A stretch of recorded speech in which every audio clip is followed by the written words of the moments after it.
I'm just broken. That's okay. Just We're all a broken. little bit broken in our own way. But peacefully so. Peacefully broken. Yeah. Sounds like the name of your next album. I reckon I can make that work. Yeah. Include me in the song credits. Think about it.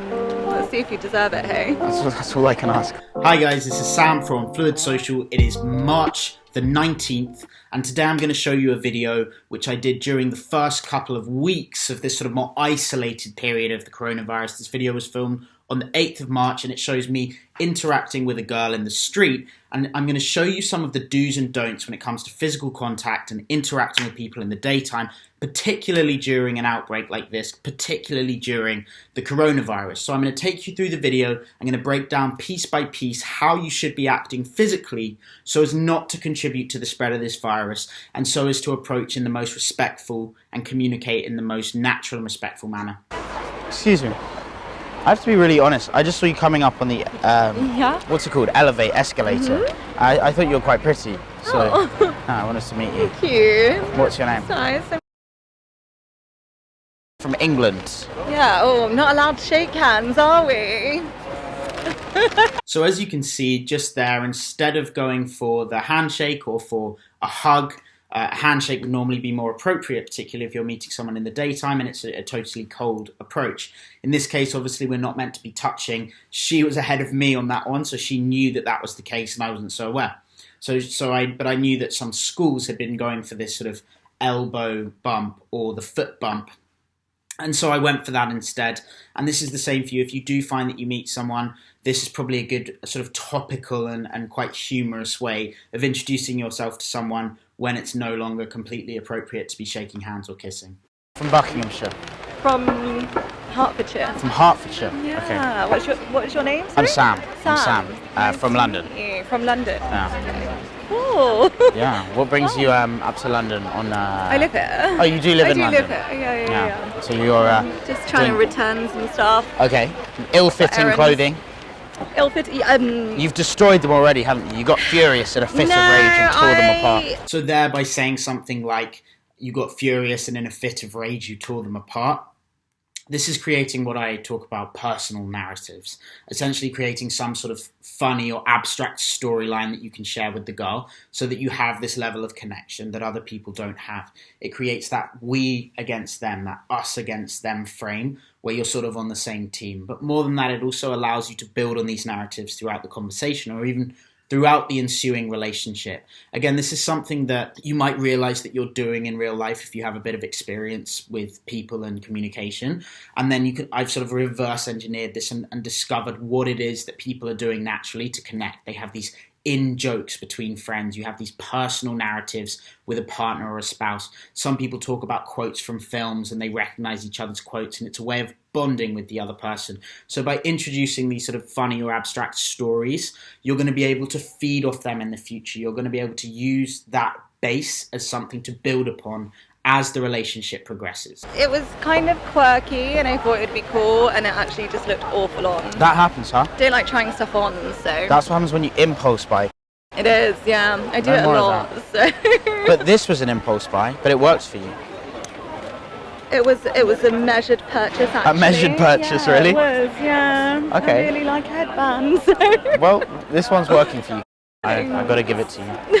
Cool. I'm gonna go. No, wait. Just Okay. for a couple of seconds. We're having a conversation in the day, True. and people don't often do that. That so is very true. we're breaking the mold, even if we're not going to shake hands. Sometimes in a conversation, it's slow to start. And for example, the girl might say, right, I'm going to go now. Or she prepares herself to exit the conversation. A lot of the time, this is just because she's really not used to this sort of thing happening. For most people in the daytime, this doesn't happen. And so what you'll find the more you do this is that your threshold for awkwardness, i.e. the situations that make you feel uncomfortable, are going to become more and more easy to tolerate, and your threshold is going to rise. So you can imagine that for a girl that probably doesn't get approached a whole lot in the street, which is most women, to be honest, their threshold is a lot lower. So when there's a sort of 1 or 2 second pause, for me that's completely normal because I'm so used to this, and everything sort of slows down. But for the average person, that sort of pause can really make them feel a bit uncomfortable. So you might have comments like, right, I'm going to go.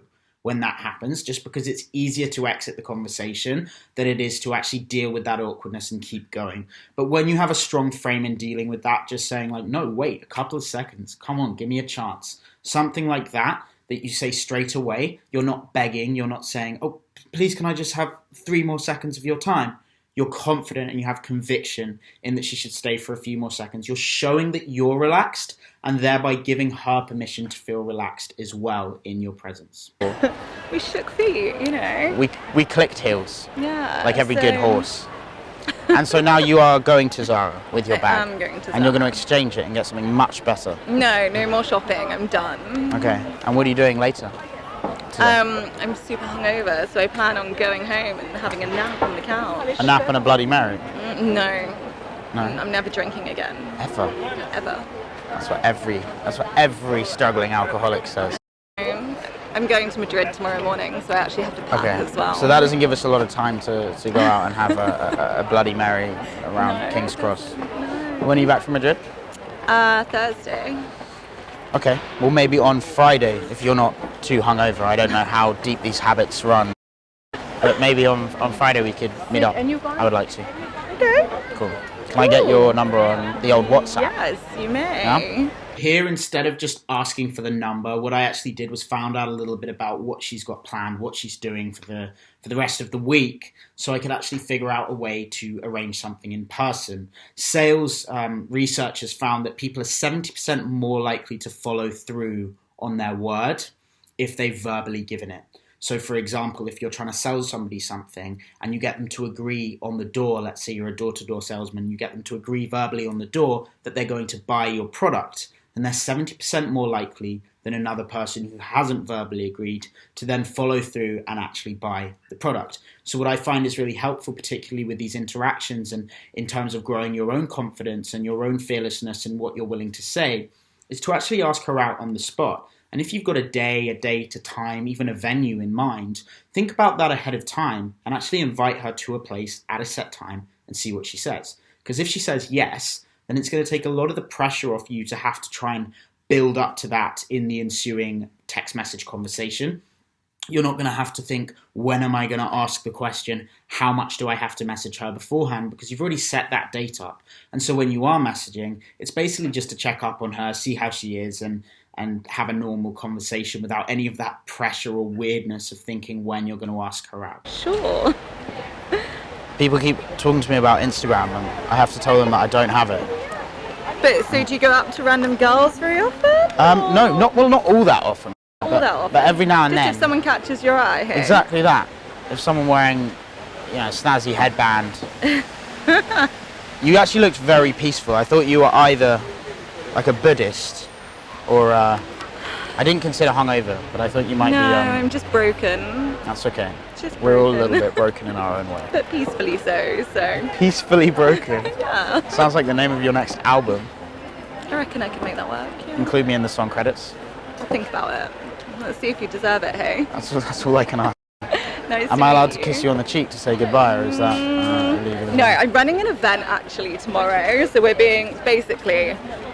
The event might not happen, so we're being really careful about not touching anyone. I mean, No, I'm not. I mean, it sounds really weird, but it would be. I'll it's kiss. a big corporate banking event, and it almost didn't happen. Okay. So. Well, look, I don't want to be the thing that fucks it up for me, because then we're definitely not going to have a drink on Friday. No, so exactly. I can sort of air kiss you, and I hope one day I'll kiss you on the face. Maybe. Maybe. The face. All right, should we go for the old elbow one? This is what the kids are doing in schools. Nice See you later.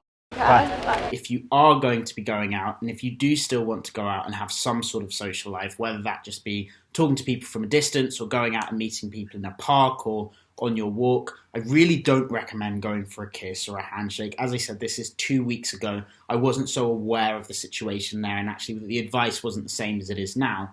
Right now, it's a really bad idea to go and try and shake someone's hand, stand that close to them, or even kiss them or hug them to say goodbye. Again, it's not just you that this is affecting. Even if you're young and healthy and you've got a good immune system, it's not strong or masculine or rebellious to say, like, no, I don't need to do that. I'm going to be fine. I'm not scared about it. It's about passing it on to old or vulnerable people who do have it. So really, really do keep your distance. Don't try and kiss. That was my mistake.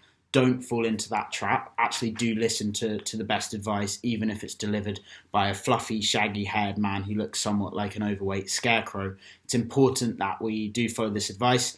And then again at the end, you can use a topical thing like a foot click instead of a handshake or a kiss. And then I just added a little innuendo in there, like, I'm sure I'm going to kiss you on the face sometime, just to, again, keep the sort of flirtatiousness and the teasing a little bit higher, just to build some sort of spark so that you're more likely to then see the person again, and just because it's fun and natural in the interaction to do that. And it's a good habit if you are a guy going out looking to approach and meet women. I am going to be doing more of these videos. I'm going to be releasing more videos on YouTube. Each of them is going to be sort of keeping you guys up to date with how you can be preparing and improving your social life throughout the coronavirus episode.